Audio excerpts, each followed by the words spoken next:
Hi, and welcome back to another episode of the History of Fan Anime. I'm your host, William Chow. In today's episode, we're going to get back into a new decade. Okay, so I already did the top 30 OAVAs, TV shows, and movies for the 1980s. Now I'm going to do the same thing for the 1990s. Okay, so I'll start from 1990 and work all the way up to 1999 and go through each and all these significant titles from every single year and then build a big top 30 countdown. So again, this is going to take me a while. It took me almost 14 episodes to do it for 1980, and this one probably will be a lot longer because there's now the the new generation. Like my generation, started in the 80s, and of course we had to suffer through a lot of things. Like no translations and very hard distribution, with the VHS tapes and all that stuff. But now in the 1990s, the anime companies started kicking in. So now there's basically a source that a lot of people can get certain types of animes and that kind of stuff. Big boom in the new OAVAs and animes and movies that sort of came out. So a lot more titles we can deal with. So, it's going to be a little bit harder than the 80s just because of the sheer volume. But again, we'll go through it all and it'll make this list of the top 30 titles for you. So I want to remind people to go down below, click like and click subscribe. And if you want to make a comment, that's all. These are all good things that you can do to help support the channel and, to make the YouTube algorithm work properly, all right? If you want to support me financially, I do have the PayPal and the Patreon links down below. For a limited time during this Christmas break, I am going to be basically doubling whatever you put in this year. So again, if you for every month that you want to put in, I'll add another month to that. Okay. So again, I'll just give you a good opportunity, my sort of Christmas present to give back to you people that actually were willing to support me. For those people who already are on the subscribers list, I've already added in the extra month for you already. So if you want to do that, you don't have to do anything on your part. Thank you again for your support.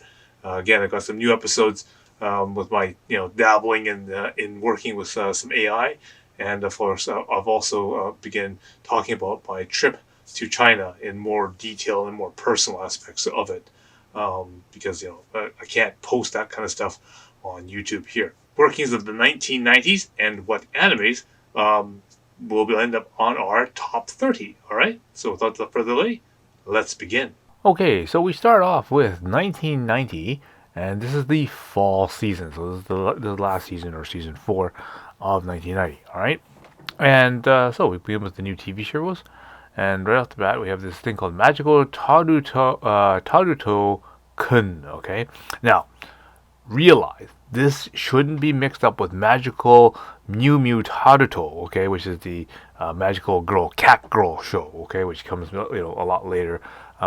In the 2000 2001 or something like that era. Okay, so it's just this is an early version of kind of a kids show. Anyway, other than that, there's nothing really significant on this particular line. Moving along here, we go to the next line, and there's nothing on this line either that rises to the. So we'll continue. We move on words to line 3 and see what new has here. And also, this line has nothing significant to be added onto the list as new programs. Okay, so you're probably thinking like, okay, we just listed 9 new titles that just came out in the fall season, and they're all crap. And you go, well, what the hell's on TV?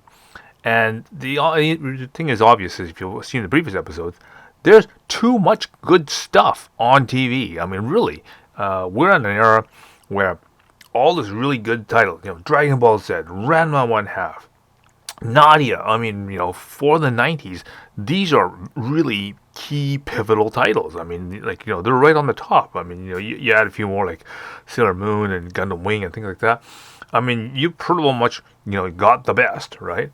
So, releasing a new show to go against, the best is going to be really tough. So this is why there's like literally no good titles that came out in this particular session. Okay, and just going down the list of continuing TV shows. There's also Dragon Quest, done by the the Dragon Ball guy. Based off very very popular Nintendo series of games. Energy Night in the Laminate 40 again. I just finished watching that myself, and definitely, you can see how Saber Marionette J kind of got its artwork and that kind of stuff done up there. And some other insignificant titles that sort of came out, but they also got Kabuto, which is really popular because it's the Space Cobra guy. But then, that's just what we know over here, right? But you gotta think culturally in Japan, they've also got a bunch of stuff that's also really big. Okay, Sazaya-san, and Chibi Marco-chan, the Magical Sally 2. Okay, so the sequel for the really popular Magical Sally series. Again, I have that Anime Metal remix that contains the song for Sally, and even if you can go on the list, there's also the Wataru 2, this the sequel for the first Wataru game, anime. And again, that's based off of for those people who have seen Keith Courage for the PC Engine. I mean, that's the game that they made for that release system. So again, lots of very good stuff for the 90s, and that is why none of the new titles had any significance. So we'll just move on to the OVAs. Okay, and right on the very front of the list is the AD Police. So this is the sequel for the very popular Bubble Crisis OVA series. They said, okay, we'll make a separate sort of, AD Police sort of version of the, in the Bubble Crisis universe. So that, again, that was really good, popular. Next one is Magical Hunter Yoko. So again, another 80 Vision release as well as Bubble Crisis and AD Police. They decided to get into the sort of magical girl type of double hunting type of series. Okay, so this one, unlike for example Demon Hunter Yama and even like a Vampire Princess Miyu type of thing, this one worked out pretty well. I mean, they initially set this off as a one-shotter, but they continue to make more Double Hunter Yokos until like Double Hunter Yoko 5 in the next coming up years. And again, it was really kind of nice because it had your elements of action and that kind of stuff as well, and they just spiced it up with a little bit of special scenes in there, and that kind of just kind of helped push it over the edge, and I think that gained a lot of popularity as well. And the last one this one is Mad Bull 34. Now this one is kind of neat because it said the animation quality is not actually all that good. I don't really like how the characters are really drawn in on the stuff, but the story was pretty good actually. And I think Central Park Media was the one that pulled this one up, and and it was a really, otherwise very good story. It actually reminds me of a Art of Noise, Peter Gunn. Quarter to 3 in the morning. They have a little Harry's clip place. on their music video, Rundown which sewer just in a kind bad of really part of describes, this place called Harry's 2 hours Place. ago, this place was infested And with the slime balls video and is lowlifes. The kind of place Peter the Gunn. cops don't come in. Okay. Unless they're If you wearing listen certain tank tops. listen to the beginning of that particular Even the song, rats complain to you'll the realize that sanitation that's department. exactly what this guy's They say at Harry's, commenting about. the only But, safe place it's to kind hide of your neat. dough So Mad is Bull under a was bar of kind soap. of a neat short series. if you can find one. Something smelled. Not unusual for Harry's place, but this smell was kinda nice. Maybe 5'6", 5'7", with a lot of curves. Okay, so continuing along, we have this new series of the Pat Labor TV series OEVAs. Okay, so again, this is to distinguish the difference between the original pilot OEVAs that they originally made from Pat Labor. They made the TV series for Pat Labor, and now this is the OEVA series for the Pat Labor. So again, when they released the Laserdiscs for the initially, they packaged one new OEVA and 3 episodes of the TV series together on one thing. And usually, the OEVA had something to do with one of the 3 episodes on there. For example, there's this one episode where they had to go into the gutters to find these weird missing disappearances, and ended up and then of course the corresponding OEVA episode was Goto and his experience of weird stuff going on in the gutters, and that kind of stuff. So. That kind of stuff, is that kind of idea for the OEVA series. Hakanden. Okay, so this is one of the new Pioneer releases at this particular time, and again, this is probably also one of the first U.S. releases from Pioneer. Just before things like Phantom Quest Core, and Kishin Haidan and Tenchi Muyo and all that kind of stuff. So this is like the beginning of the stuff, the era of where Pioneer really took off, and basically. They really ruled actually a lot of the anime that came out at that particular time, because every new series that came out from that particular point were basically surefire hits, and they just kept on coming out with really good stuff after that point. Again, so again, if people who like that kind of the medieval Japanese kind of thing, so if you were doing things like Blade of Dagger Kamui, Yotoden and all that kind of stuff, is another sort of story of the dog soldiers and that kind of stuff for that, right? And of course, last one on this line is Violence Jack Hellwind. Yeah, so again, in that sort of really, let's try to put as much gore and violence and that kind of basically the three G's, right? Girls, guns, and gore. Just try to throw as much of that stuff and try to push it onto the envelope as far as possible. And so you get things like Demon City Shinjuku and Wicked City, and of course you can now throw Violence Jack in that same sort of category, right? And it was I don't know, I still like things like Wicked City probably better, but this was it's right up there for sure, 100%. Okay, so continuing on, we have the Rama Netohen Glassen, which is basically a sort of a two-episode sort of kind of a mini special. They have like TV stations have like a music contest, and then basically, the typical Ram episode, everyone kind of gets into it and makes a big mess. So that's that. Again, Ram right now is playing on TV, so this is obviously really, really popular. The next two are like kind of obscure things that I guess Central Park Media and those guys kind of pulled off the garbage can. One is the Sword of Truth. I in the caliber of like these things like of these samurai type shows and whatnot, it's not all that good, but hey, they made it, and it was questionable, um, but it is what it is. The next one is also Vampire Wars. Now, the only interesting thing about this one is that the character design is that Hiroki Katsumi, which is the guy who does Zeta Gundam, Legacy and a few other things of that sort of nature. And okay, I mean, you can see his artwork in this kind of thing. Again, the plot and the story of this one is not particularly that good either. Either kind of reminds me of like Red Dawn mixed with like like Twilight or something like that. But other than that, sure, they made it, and again, I don't think it actually like Sword of Truth and Vampire Wars. They made a dub version of it, and it wasn't all that popular selling at that time. Because again, they probably just were sifting through the garbage can looking for stuff to license really dirt cheap, and these just ended up being on the list. So take it as you will. Okay, continuing along the list here, we have Dream Hunter Rem.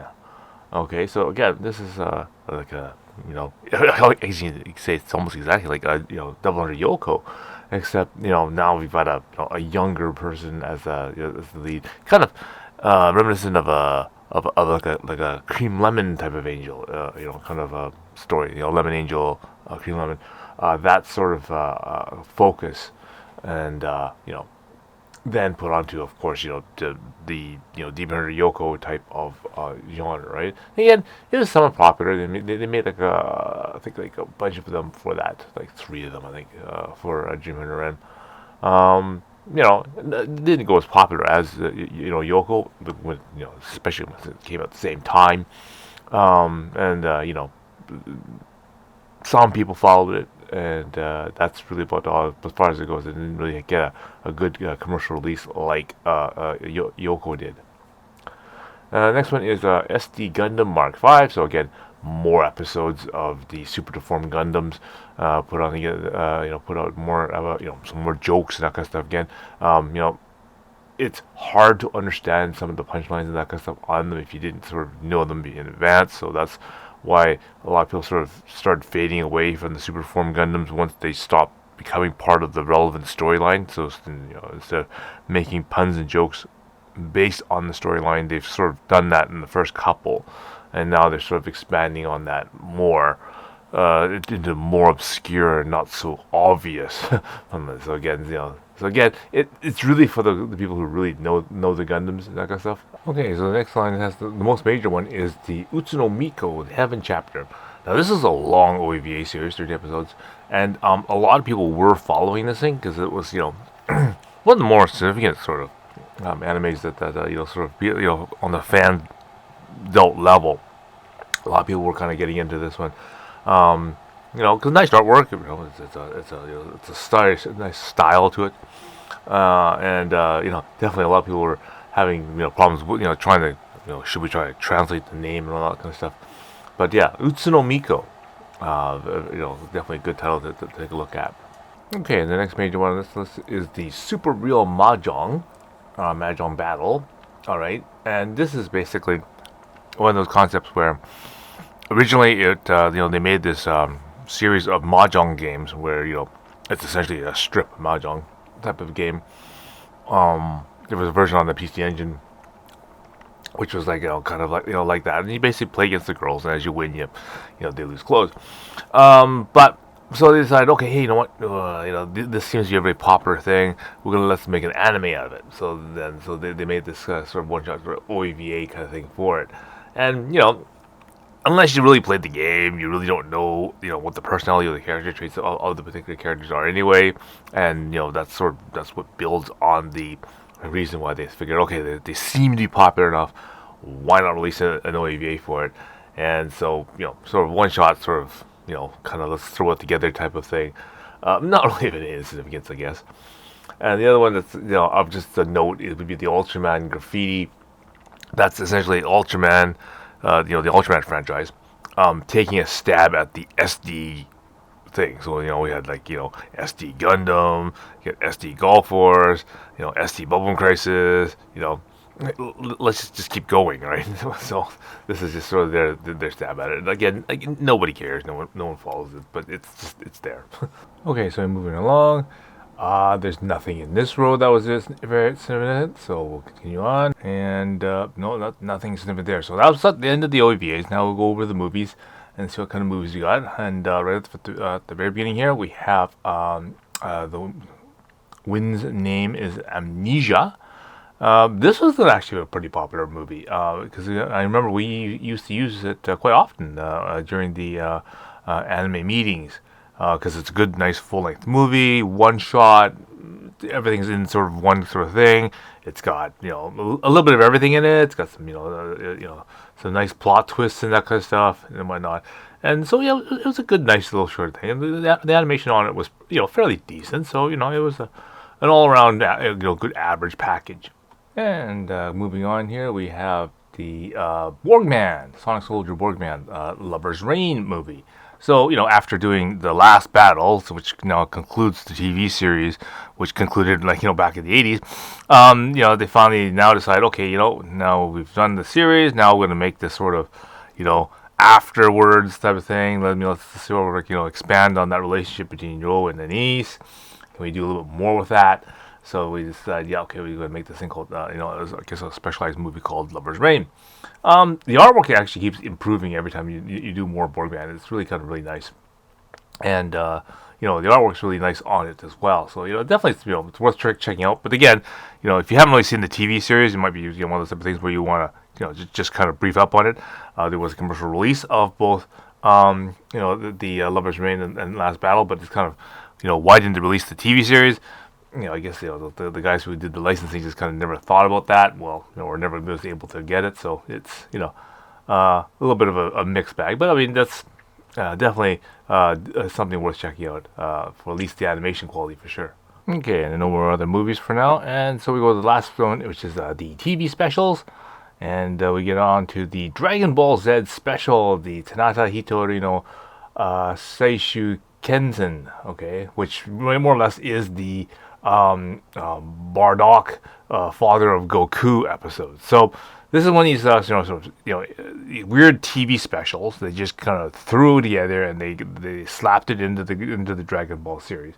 It basically occurred between episode like 63 and 64 of the actual Dragon Ball Z series. So if you're following the series, that's where they just kind of shoved it in there, and that's what it literally would belong. And then basically, it's a total side story of the father of Goku, which is Bardock. And they're just, he's trying to, him and his other Saiyan friends are trying to basically stop Frieza from, destroying them. And, so really, it doesn't have really anything to do with Goku and all these other guys anyway, because it's not it's not their story, right? It's one of those sort of filler episodes, like let's try something weird or try a different part of the story, see if it goes okay. If it does, then great. We can make more manga on it. We can make another segment of the story, and then years later, we'll actually make a movie or something about it, whatever, right? But in the current concourse of things, they're still just releasing Dragon Ball Z, so they're just still doing episodes of it, and of course this is just kind of adds a little flavor, but they still got tens of hundreds of episodes of Dragon Ball Z and GT and whatnot to go through before we even get to any of this kind of stuff. So it's just kind of a throwaway episode as it is, but it's good to note that this is they tried to do something with this. Okay, and with that finishes the year 1990. So all of 1990 is done, and now we've got all our significant movies, TV shows, and OVAs. So we'll keep those aside, and then we'll use those for when we make the top 30 of the whole entire 1990s. All right, so we'll continue with 1991 in the next episode. All right, hope you found that really interesting. And again, we'll be getting into more episodes as we go through the whole entire decade of the 1990s. All right? So, until next time, I will see you again.